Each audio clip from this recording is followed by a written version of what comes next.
Omaha Beef football. Prime dancers, rump roasters, slaughterhouse.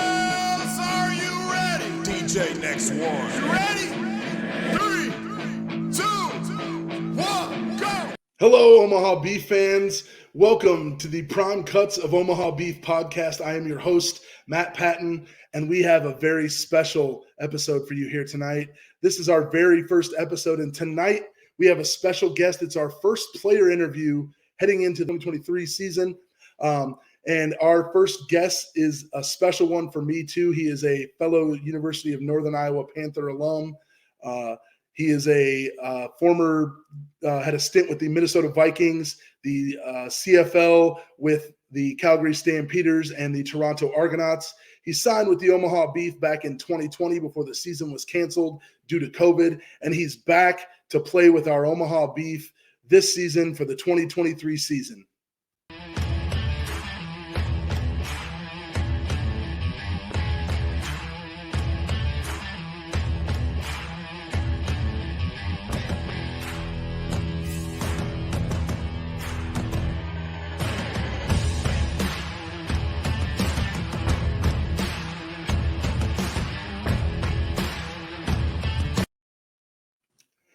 Ladies and gentlemen, please welcome to the show tonight the one and only defensive end linebacker for the Omaha Beef, Neal Jr. Ricky, thanks for joining us tonight. Thank you. It's a pleasure and honor to be here tonight. Awesome. Let's just dive right in. I looked back, and in high school, you were a multi-sport athlete competing in football, basketball, and track. So that leads me to two questions for our Omaha Beef fans. Number one, was football always your first love? And number two, how do you think being a multi-sport athlete turned you into the player that you are today? Okay, answer question number one. So football has always been my first love since I was 11 years old. I wanted to become the next Jerry Rice at the time. My favorite quarterback was Peyton Manning, so I also liked Marvin Harrison and Dallas Clark, the one on the Indianapolis Colts. Being a multi-sport athlete in high school definitely helped me because basketball is such a transferable sport with football, especially with playing defensive end, using the crossover moves and steps to beat defenders. And my favorite is a spin, so I always love spinning. And the basketball, in my day, before Stephen Curry came along, we used to be in the post. So you have to feel around with your shoulders and move around, have a little baby hook. And, so that's just kind of really matched up very well with football, with playing defensive end, even though I was a quarterback in high school. Yeah, awesome. Yeah, and yeah, we'll talk. Let's talk a little bit more about that. So yeah, you played quarterback in high school, and then you transitioned into college. So you went to high school in Racine, Wisconsin, correct? Yes, sir. All right, tell us a little bit about that. Where your high school was and that kind of thing. So I went to William Horlick High School, home of the Rebels. Just want to state, Eagles don't fly where Rebels roam. So that's off Rapids Drive. Quarterback, I was a quarterback from my freshman year all the way through senior year, and I actually didn't want to be a quarterback. I wanted to play wide receiver coming in. I was invited to the FB, Top Gun camps that had all the top ex-NFL players and athletes coaching, and I was a receiver. So coming in, running a new wing T offense at that, playing quarterback, I was like totally not with it. I want to run a spread, but it's okay. Everything ended up working out for me. I ended up becoming really successful with the help of my coach, Brian Fletcher, and teammates. They helped their work ethic plus our work ethic really helped us propel the organization to take back the city championships. And 2013, 2014, we became the city championships again. And we wasn't a city champions for like at least 4 or 5 years before that. The organization just wasn't as right. Yeah, awesome. I love talking about the old high school rivalries. I remember back in my day with the rivalries that we had. So I love the little shout out you did there to your team and your head coach and all that. Let's transition to your time at our alma mater, the University of Northern Iowa. Hail our Panthers! We are ever loyal. Uh, Showing let's unity. talk a little bit about you played under Coach Mark Farley. And his staff at UNI, and just talk about how they developed you as a player. Oh, Mark Farley definitely toughened me up a lot, and really, Jeremiah Johnson. I'm not sure where he's at right now. Too, Mark Farley, Jeremiah Johnson, Bryce Pop, former defensive end with Green Bay Packer and Buffalo Bills.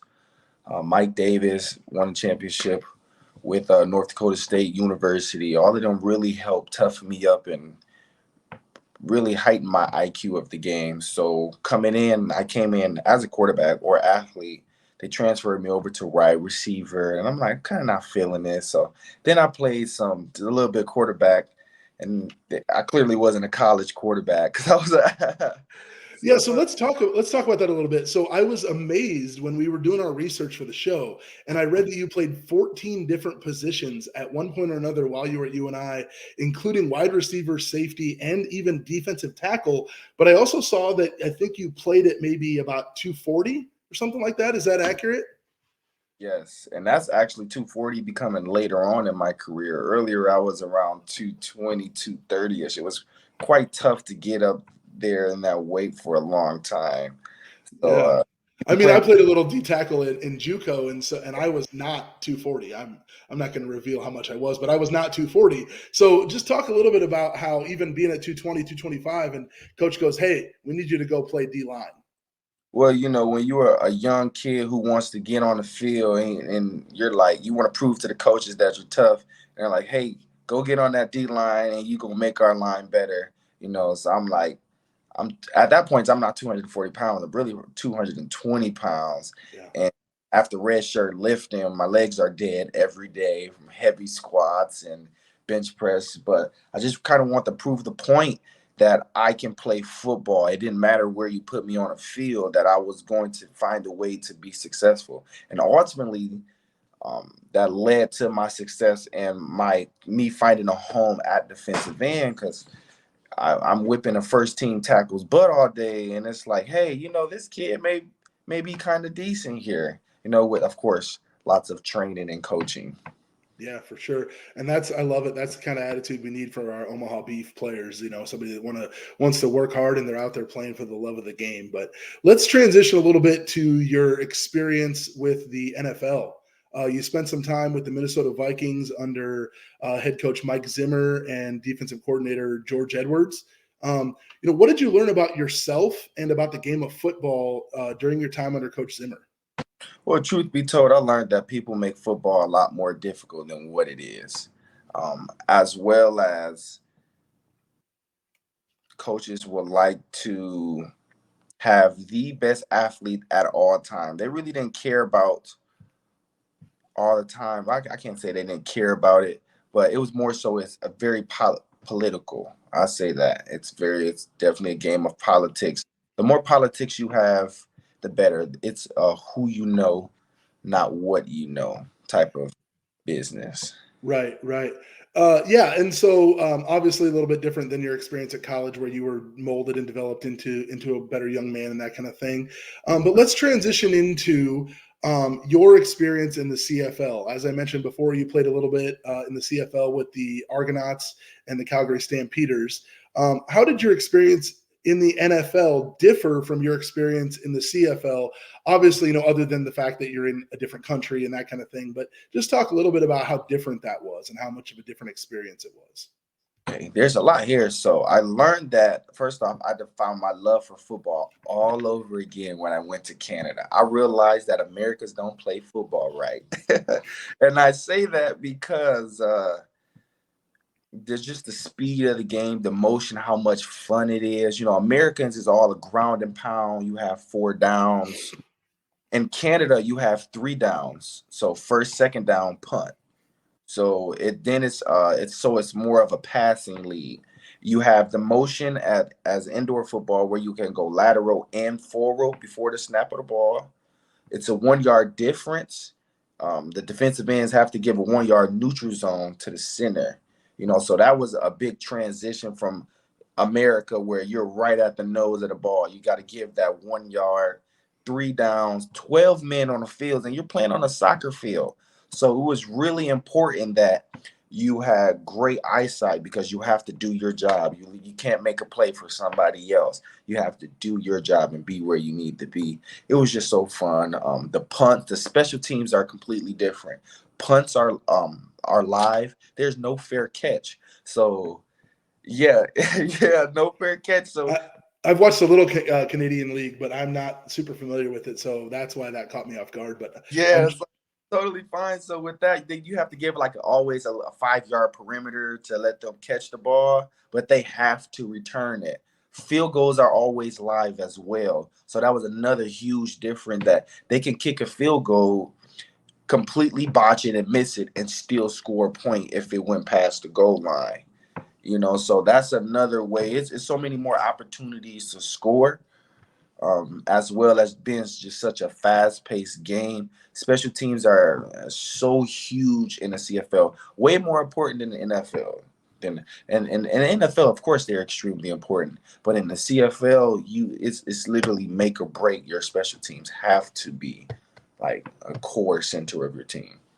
Yeah, that's awesome. Thank you for a little bit more background on the CFL. I've always been interested in how they play, and so I might have to try and tune in. I know the playoffs are starting soon for the CFL, so that should be fun to watch.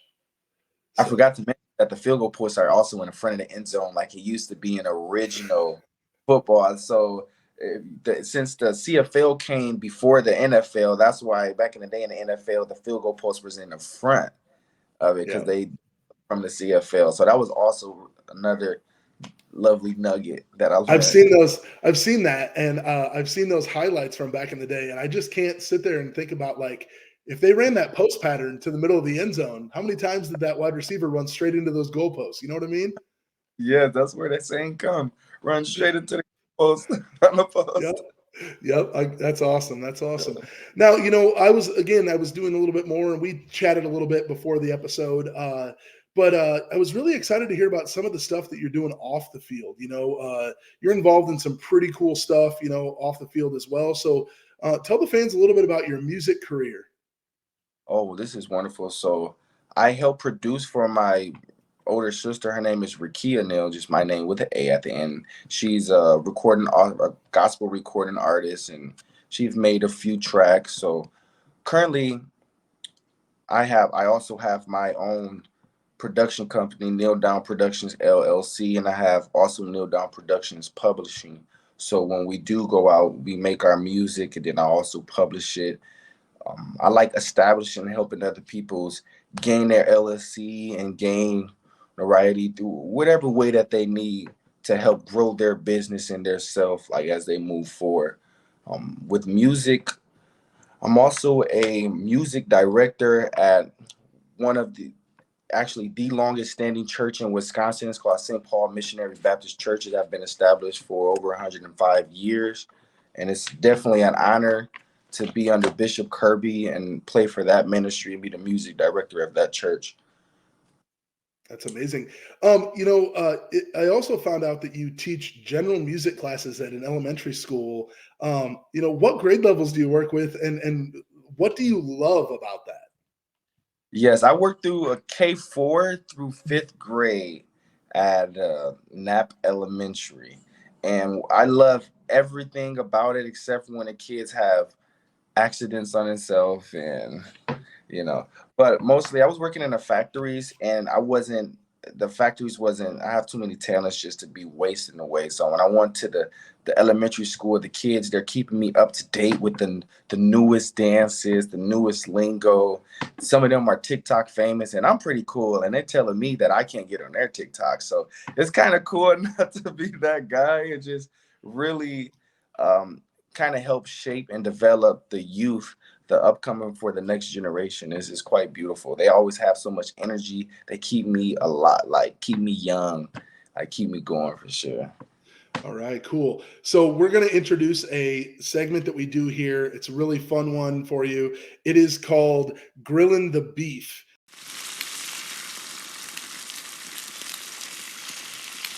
and we're going to shoot 5 rapid fire questions at you. I'm going to ask you a question, first thing that comes to mind, and I want you to give us a straight answer. You ready? I'm ready. I'm ready. All right. Favorite food? Chicken. All right. Favorite TV show? Oh, geez. Oh, Lord. Right now, Game of Thrones, House of Dragons. Game of Thrones. Oh, good one. Good one. All right. All-time favorite athlete? Peyton Manning, by far, easily.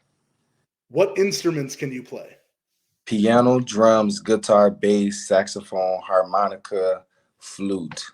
I would say prove it, but we don't have enough time. All right, last one. And this one hone us back to our days at the University of Northern Iowa. I was there quite a while before you, but either way, the OP, the Other Place restaurant in Cedar Falls, Iowa. Great pizza or just average?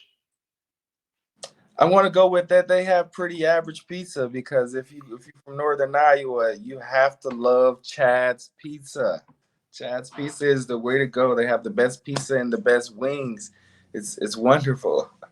That's awesome. Yeah, that's awesome. Chad's was not around when I went to the University of Really? Northern Iowa. So next time I'm up in the Cedar Falls area, I will have to check out Chad's for sure.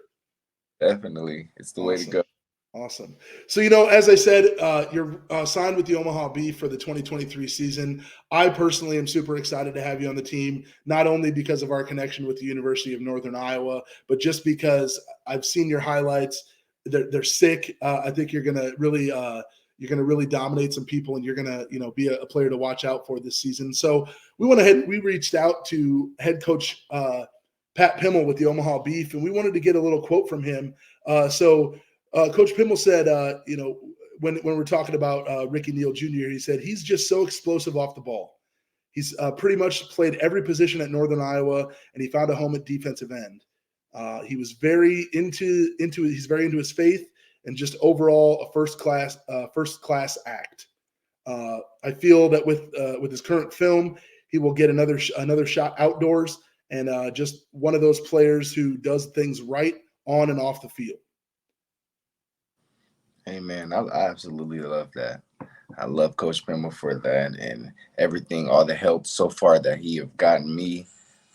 It's just about building relationships too at the end of the day. Like, and right now we're building a very strong foundation. So I really appreciate that. Yeah, and it doesn't stop there. We actually reached out to the owner of the Omaha Beef, Mr. Ricky Burtz, and Ricky had some very kind words to say. So this is what Ricky had to say. He said, "I've been extremely fortunate to be around the game and the sport for a very, very long time. During this time, I've had the opportunity and pleasure to not only meeting, but forming relationships on and off the field with many players. Ricky Neal is easily one of my top 10 players of all time. And that is a result of not only what he has done on the football field in his collegiate and professional careers, but what he does and stands for off of it. And I say that with all the knowledge that he has not yet played a single down for the Omaha Beef football jersey. Our fans need to cherish the times that he does, because honestly, I believe that it will only be part of the season and that he's going to get the call to go play at the higher level." How does that make you feel, hearing something like that from an owner? When it comes down from the owner, it lets you know that from the top down that they believe in you. And I want to say that gives for any player, if they said about anybody, but specifically about me, that it just rejuvenates me. It just revives me. It gives me that fire and hunger again. I want to come out there and be that leader. I want to come out there and be that champion that everyone know that I can be. And just to hear that from and have that support is so huge. Ricky is a pillar, not only for his family, but definitely up in the Nebraska community with the Beef. And that's really awesome that he and Coach Pimmel believes in me and feels so highly about me. It really makes my heart sing. I love to sing, so I'm singing like a Tweety bird. Awesome. And, we got one more for you. This was kind of a surprise one we got for you. I don't know if you knew this or not, but Coach Mike Davis, he actually is a former Beef assistant general manager. And so we reached out to him and we got a quote from him, and he said, we got him after he was with with Calgary. and he's a great player with a high motor, very good pass rusher, and even better young man. Shout out to Mike Davis. He was my coach. We met in Toronto. We had the opportunity to talk before, and we discussed a lot of things. And I just really appreciate all the support, even from him as well, and the guidance that he offered to me during this time of COVID and difficulties in transition that all we have. I'm so grateful to be around all of these great men. Mike Davis, I love you. Ricky, I love you. Coach Pimmel, I love you. We gonna make a lot happen. I'm really excited to be part of this organization and move forward with you guys. I'm glad that you brought that up. That leads us to our final question of the night. What are you looking forward to the most about playing for the Omaha Beef? Mr. Neal, as my students call me, wants to win a championship. I want my hand to be heavy when I wake up in the morning. Okay? I'm thirsty. I'm hungry. I need me a nice prime cut beef, baby. I need it. Yeah, believe me, we all here in the Slaughterhouse Nation, we all need to have another ring on our finger, another championship banner to hang in the Slaughterhouse there at the Ralston Arena, the Liberty First Financial Credit Union Arena. I personally am super excited to watch you play. Like I said, I've seen your highlights. I know that our fan base is going to absolutely fall in love with you. They're going to love watching you don the orange and black. And, tell our fans really quick here before we end out this episode, where can we find you on social media? You can find me on Facebook under Ricky Neal Jr., RickeyNealjr, as well as Instagram under the same title. Those are about the only two platforms that I use is Facebook and Instagram. Otherwise, I pretty much stay focused and locked in on where I need to be. Awesome. Great. And so there you have it, fans. You can follow them there. So, Ricky, there's something we do as members of the Omaha Beef family, and you are hashtag Beef Family moving forward. So we have this thing that we do in Omaha. We call it Beef Hands. So we're gonna end this episode in the only way we know how. We do the Omaha Beef Hands, and we say, "Go Beef! Go Beef!" Orange